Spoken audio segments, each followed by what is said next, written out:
நல்ல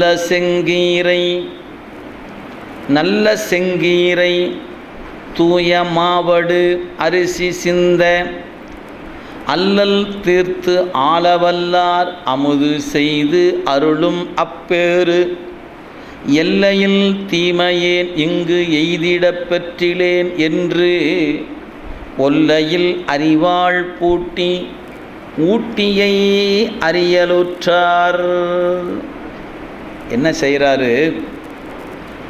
அந்த அருமையான சென்னல், அந்த கீரை பார்த்து பார்த்து எடுத்து ஆய்ந்த கீரை. ஏன் மொத்தமாக பறிச்சுட்டு போய் கோயிலில் உட்காந்து சமைக்கும்போது அப்புறம் மெல்ல ஆய்ந்து கொண்டு இருந்தால் கூடுதலான நேரமாகும். அதனால் இப்போ என்ன, முதலே நெல்லெல்லாம் கொண்டு வந்து வச்ச நிலையில் நெல்லை எடுத்துக்கொண்டாங்க. கீரையை இங்கேயே ஆய்ந்து எடுத்துக்கொண்டார். நல்ல சுத்தமானதாக, புழுக்களால் கடிக்கப்படாததாக நல்ல கீரையாக பார்த்து ஆய்ந்து எடுத்துக்கொண்டது மாவடு. எனவே நல்ல செங்கீரை, தூய மாவடு, அரிசி, இந்த மூணு என்னாச்சு? சிந்திய நிலையில் துன்பத்தை தீர்த்து ஆளவல்லார். சிவபெருமான் யார்? துன்பம் செய்பவர்னு சொல்லலை, துன்பத்தை தீர்த்து ஆட்சி செய்கின்ற இறைவன். துன்பம் தீர்த்து ஆளவல்லார் அமுது செய்து அருளும் அப்பேறு. இன்றைய நாள் இறைவருக்கு திரு அமுது செய்விக்க இயலாது. ஏன்? நாம் இனி இதை எடுத்து செல்வது வாய்ப்பில்லை. ஏன்? நிலத்து இடை உள்ளே விழுந்துருச்சு. சரி, அப்போனா வீட்டுக்கு போனோம்னா சேமித்த நெல் இருக்கும் அல்லவா, அதிலிருந்து கொண்டு வரலாமே ஒரு சிந்தனை. அல்லது பக்கத்தில் இருக்க யாத்தியாவது, ஐயா இன்றைக்கி ஒரு படி நெல் கொடுங்க, நாளை உங்களுக்கு அதை கொடுத்துறேன், கூலிக்கு போயிட்டு வந்து கொடுத்தேன்னா கொடுக்க மாட்டேன்னா சொல்ல போகிறாங்க, வாங்கிக்கலாமே அப்படின்னா ஏன் அதை நாயனார் முன்னெடுக்கலை? இது ஒரு கேள்விங்க. இது நாம் செய்கிற ஆராய்ச்சிங்க, சேக்கிழார் ஆராய்ச்சியில் இல்லை. நாமளாக கேட்குறோம், இப்படி ஒரு சிந்தனை வைக்கலாமே அப்படின்னு கேட்டால் அந்த சிந்தனை ஏன் நாயனார் முன்னெடுக்கவில்லை? வீட்டுக்கு திரும்பி தன் வீட்டில் இருக்கிற உணவை எடுத்துக்கொண்டு வரலாம் என்று சொன்னால் திரும்பி கோயிலுக்கு வரும்போது உரிய காலத்துக்கு வர முடியாது. அதில் கால தாமதம் ஏற்படும். ஏன்? நெல்லை எடுத்துக்கொண்டால் கூட கீரை பறிக்கணும், ஆய்ந்து எடுத்துக்கொண்டு வரணும், தாமதமாகும். எனவே இந்த இல்லம் திரும்பி புதிதாக எடுத்துக்கொண்டு வருவதாக இருந்தாலும் சரி, யார்கிட்டையாவது கடன் வாங்கி கொண்டு வருவதாக இருந்தாலும் உரிய நேரத்துக்கு திரும்பி போக முடியாது. ஏன்? வீட்டிலிருந்து புறப்பட்டு பாதி தூரம் வந்த நிலையில் இது ஆயிருக்கிறது. எனவே திரும்பி வீட்டுக்கு போய் மீண்டும் பொருள் எடுத்துக்கொண்டு வருவதற்கு தாமதம் ஆகும். அப்போ அவர் நாயனார் என்ன நினைக்கிறார்னா, இறைவருக்கு அமுது செய்ய வேண்டும் என்று கருதியவர் உரிய நேரத்தில் அமுது செய்யணும்னு நினைக்கிறார். நம்ம எந்த நேரம் வேணாலும் அமுது செய்துட்டா போதும், நம்ம சாமி தானே, அப்படிலாம் இல்லை. அவருக்குன்னு ஒரு நேரம் குறித்திருக்கிறார் என்றால் அந்த நேரத்தில் அதற்கு அமுது செய்ய வேண்டும். இதுதான் அவருடைய உள்ள கிடக்கை. எந்த நேரம் வேணாலும் கொடுக்கலாம் என்பது அவருடைய கருத்தல்ல. எனவே இப்போ வீட்டுக்கு திரும்பியோ அல்ல யார்கிட்டையாவது வாங்கி கொண்டு கொடுக்கலாம்னா அது அவருக்கு உடன்பாடு அல்ல, கால தாமதம் ஆகிவிடும். எனவே இனி எப்போ நம்ம இன்னைக்கு அமுது செய்ய முடியலையோ எதுக்கு உயிரோடு இருக்கணும்? நாயனார் எடுத்த முடிவு அதுதான். எனவே அல்லல் தீர்த்து ஆளவல்லார் அமுது செய்து அருளும் அப்பேறு எல்லையில் தீமையேன் இங்கு எய்திடப் பெற்றிலேன். எனவே இன்னைக்கு அந்த அமுது செய்கிற வாய்ப்பு நமக்கு இல்லை. எப்போ இல்லையோ இனி நாம் உயிரோடு இருக்கக்கூடாது. ஏன்? அவர் இருந்தால் இந்நேரம் வந்து அமுது ஊட்டியிருப்பாரே, எங்கே வரல, ஆள் இல்லைன்னு அர்த்தம். அப்போ ஒரு தொண்டுனா எப்படி செய்யணும்? நினைக்கும் போதெல்லாம் செய்வது. இன்றைக்கி மனசு குதூகூலமாக இருந்துச்சுன்னா சேர்த்து செய்வது. மனசில் கொஞ்சம் வருத்தம் தான், இந்த சாமிக்கு வேலை இல்லை போப்பா, இன்றைக்கி ஏதோ 2-4 தூரம் போகிறோம், கோயிலை கூட்டுறோம், ஒரு கோலம் போட்டோம், 2 பூ பறித்து வைக்கிறோம், இதெல்லாம் செய்யணும்னு வச்சுக்கங்களேன், ஒரு மகிழ்ச்சியாக இருந்தால் செஞ்சுக்கிட்டே இருப்போம். ஒரு நாள் கொஞ்சம் வருத்தம் வந்துருச்சு. ஏன்? இன்றைக்கி ஒரு நாள் கூட்டலன்னு சாமிக்கு என்ன ஆகிருப்போகுது, யாரோ கூட்டுட்டோம், எங்கேப்பா குப்பையாக இருக்குது, எங்கே கூட்டுவாங்களே, வரலையா தெரியலிங்களே, காணமே, எங்கே விளக்கேற்றுவாங்களே அவங்க எங்கே காணோம் தெரியல. ஒரு வேளை ஒரு மகிழ்ச்சியாக இருந்துச்சுன்னா பாட்டு கூட்டி போட்டு சாணத்தை போட்டு மெழுகி கோலமெல்லாம் போட்டு என்னங்க அமக்கலமாக இருக்குது. அது என்னென்னு தெரியுங்களா, அவளை தான் கேட்கணும். என்னங்க நீங்கள் பிறந்த நாளுங்க, அதனால் கொஞ்சம் கூடுதலாம் நேற்று அது ஏன் கேட்க கொஞ்சம் வீட்டில் கொஞ்சம் வருத்தம், அதனால நேற்று ஒன்றும் பண்ணல. இப்போ நாமெல்லாம் அப்படி தான், ஒன்றும் மிகையாக செய்வோம், செய்வதிலிருந்து குறைச்சி செய்வோம்.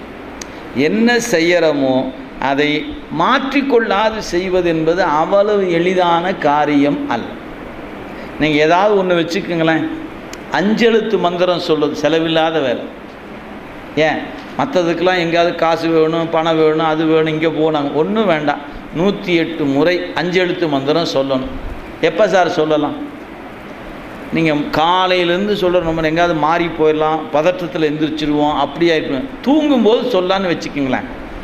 எப்போ தூங்குவீங்க, எப்போ தூங்குறீங்களோ அப்போ சொல்லுங்கள். எப்போ 5 எழுத்து மந்திரம் ஒரு 108 முறை சொல்லிட்டு தான் படுத்து தூங்கணும்னு நினைங்க பார்க்கலாம். 1 மாதம் பண்ணுவோமான்னு பாருங்கள். சும்மா ஒரு கணக்கு தானே, ஒன்றும் இதில் போய் என்ன நாளைக்கு செஞ்சால் பரிசாக கொடுக்க போகிறோம், அதெல்லாம் ஒன்றும் இல்லை.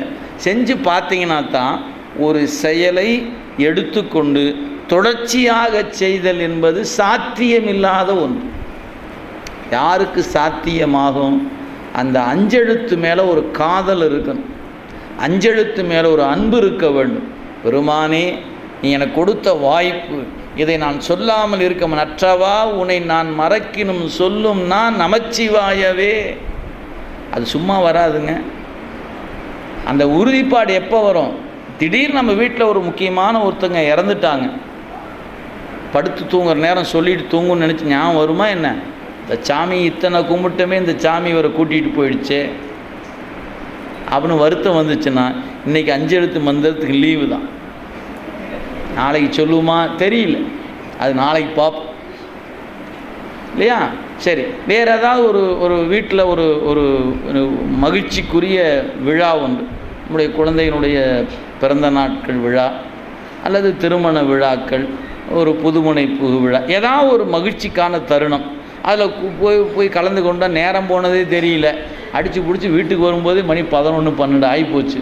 எங்கே இப்போ 108 சொல்லிட்டு படுக்கணுமா? சாமி கொஞ்சம் சாரி, நாளைக்கு சொல்லியிருந்தேன் அப்படின்ட்டு கப்பு படுத்துக்கிடுவோம். ஏன் மகிழ்ச்சியில் சொல்ல மாட்டோம். இப்போ என்ன தெரியும்னா, வருத்தத்துலேயும் சொல்ல மாட்டோம், மகிழ்ச்சி அடையும் போதும். அதனால இப்போ நம்மளை எப்படி வச்சுருக்கிறாரு, அப்படியே மெயின்டைன் பண்ணுறார் நம்மளை. இப்போ இப்படி இன்பத்தை கொடுத்து அப்படியே துன்பத்தை கொடுத்துருவார், அப்படியே துன்பத்தை கொடுத்து அப்படி. ஏன் இவனை இப்படியே வச்சுருந்தா தாண்டா இவன் ஒழுங்காக நம்மளை சொல்லிகிட்டு இருப்பான். நீங்கள் எப்போ நீங்கள் எல்லா நிலையும் சொல்ல ஆரம்பிக்கிறீங்களோ அப்போ உங்களுக்கு என்ன தர வேண்டியதில்லை, ரெண்டையும் மாற்றி மாற்றி தர வேண்டியதில்லை, ஒன்றையே கொடுத்தா போதும். இப்போ நம்ம ஏன் 2 மாறி மாறி வருது? இன்னும் நம்ம தடுமாறிக்கிட்டே இருக்கிறதுனால மாறி மாறி வந்துட்டுருக்குது. நீங்கள் எந்த நிலையிலும் மாறாமல் 5 எழுத்து சொல்லுவீங்கன்னா இனி உங்களுக்கு கொடுப்பதெல்லாம் இன்பமாகவே போயிடும். ஆனால் நம்ம அந்த இடத்துக்கு வரமாட்டோமே, அதான இப்போ பிரச்சனை நமக்கு.